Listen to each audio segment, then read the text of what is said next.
Thanks for staying with us. You're welcome back to the morning show here on Arise News. It's now time to move on to our first guest, the delectable Zainab Bayero, a writer, fashionista, and an aspiring filmmaker whose first major project is a portrayal of our late father, Malam Bayero, the longest reigning Emir of Kano. Good morning, Zainab. Good to have you. Thank you. All right, so there's a documentary on your father. Yeah. It passed on in 2014, I believe. Okay, so this is like a memorial kind of a thing in his honor. How did you come about this idea, and tell us more about the documentary? Yeah, it's titled "My Father, the Emir: Portrait of Bayero," and it chronicles his life and times as a young prince born into this enduring dynasty of the Fulani Caliphate, and he grows up to ascend the throne, and he becomes the longest reigning monarch in Kano history and one of the longest reigning in Nigeria history. So it's basically about his incredible journey and experiencing Nigeria's geopolitical and social economic changes in his 51-year reign. And I got the inspiration actually from my mom.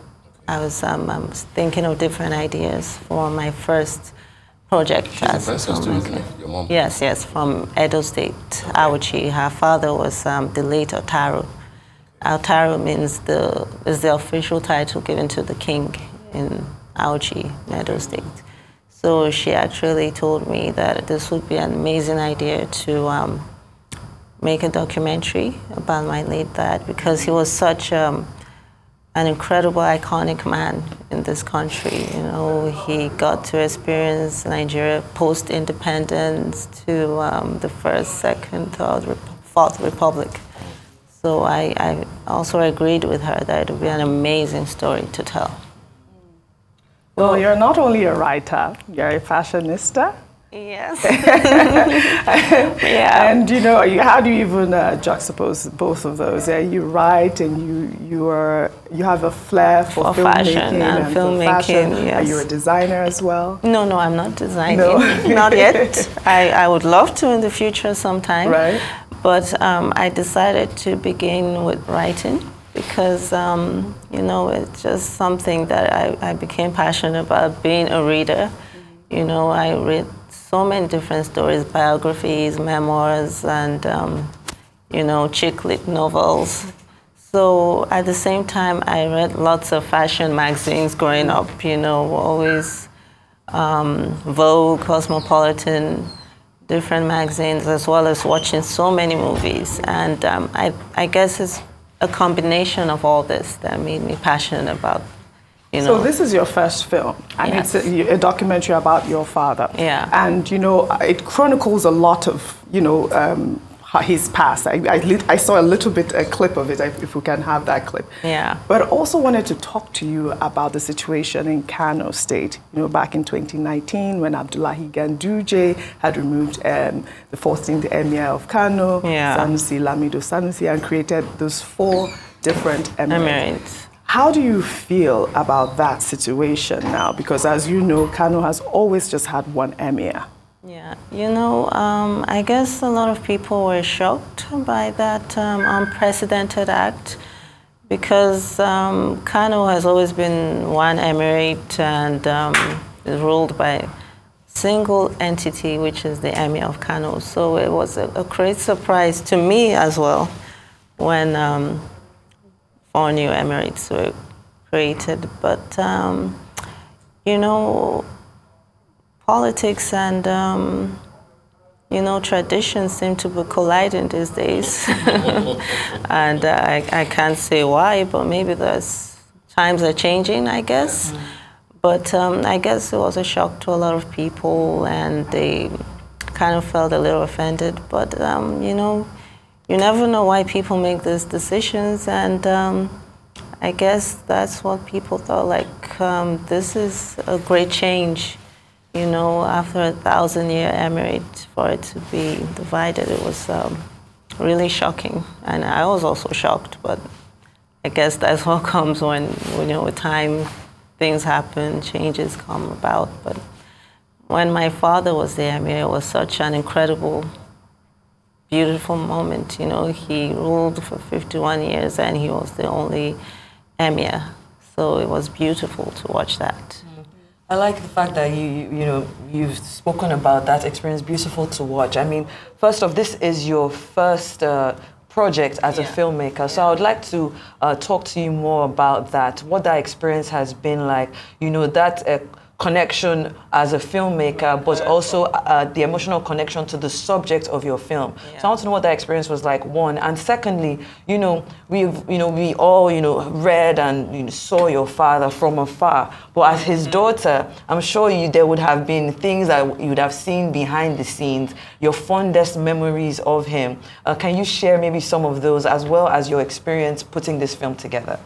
Yeah, as a first-time filmmaker, it was really daunting and challenging, but in the end, it was really rewarding experience because as a female, I think we all know that it's not easy to be in a male-dominated field, and being a first-time filmmaker, I've never done this before. I never even imagined that I would do something like this, but I just decided to give it a try because I'm passionate about it. So from post-production, researching about him, yeah, he's my dad, but I had to dig deep because, he ruled for so long, decades even before I was born. So I had to research and then scout for locations and figure out how I wanted the story to be told and getting a crew to work with me to put this together. It was really challenging and really incredible at the end. And like you said, as a father, he was a very gentle man. He was loving and sweet, but watching him like being in the court or riding during the Salah festivals, he was like two different people to me, because when he was out there, it's like people would be thousands who line the streets to just get a glimpse of him.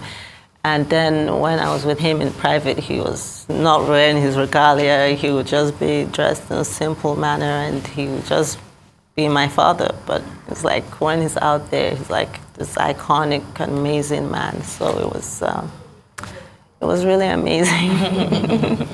Yeah. All right, you had a lot of important Nigerians in the documentary. Former President Ibrahim Babangida, Abdulsalami Abubakar, a number of people like that. How easy was it getting them? Did you get support from Kano State government, for example? Did you get support from, I believe, your uncles, one who succeeded your father, and then the reigning Emir now? And how do you intend to now distribute this project? Yeah, actually, I did this independently on my own, produced, directed, and those footages were archival footages. I didn't actually go to them. But I figured they needed to be part of it because they were really close to him and they had immense respect and they spoke about him. And in terms of funding, I did everything on my own independently. The Kano State government weren't part of it. And right now, I'm trying to get it launched. And I really think that the Kano State government, I would like them to be part of it now in this process because it's about Kano and the longest reigning monarch in history. And I've not really gotten through to them yet, but I think they should definitely be part of this because it promotes the northern culture, it kind of showcases it for the first time. You don't get to really experience the North in mainstream media or pop culture. So I think this is an opportunity to bring it out there. So I think the Kano State government definitely should be part of this, and the dignitaries that were also that spoke about my dad, IVB, Atiku. I would love them to also come together and showcase this, because this is a piece of Nigeria's history. It's culture, it's history. This is a man who represented that amazing caliphate Absolutely. And he was someone who was a peacemaker and a unifying force, and he believed in Nigeria being united, especially during these divisive times. You know, I think that's one of the reasons I'm bringing out this documentary, because this is a man who believed in Nigeria, who believed that irrespective of tribe or religion, we're all, you know, the same. We're brothers and sisters. We should live in harmony. Have you presented it to the 14th Emir? No. I've not spoken to him. Yeah. So anyone who wants to be on board, I'm open to that. So, well, as we wrap up, I also understand that you are a feminist too. I'd love for you to share your concept of feminism to our viewers. You know, growing up as a Muslim girl, feminism isn't an ideology that's really part of what I am. So, but growing up as a teenager, I figured that I love to speak out, and I love to be equal to men. And I think that women have so much to give, you know. I don't think feminism is about hating men or anything. I think it's just that we want the same equal opportunities and rights. So I think that that's what I'm trying to say, that as a feminist, I'm someone who believes in the equality of the sexes, and that we can achieve anything that men can if we're given the opportunity. Absolutely, we all know that. That's a good way to politics ever be on the horizon for you? Maybe, you never know. All right, well, Zainab, thank you so much. Wish you good luck on your documentary, and you know, I hope that will come for the premiere. Absolutely, you're invited for the premiere. Thank you. Thank you so much. Thank you.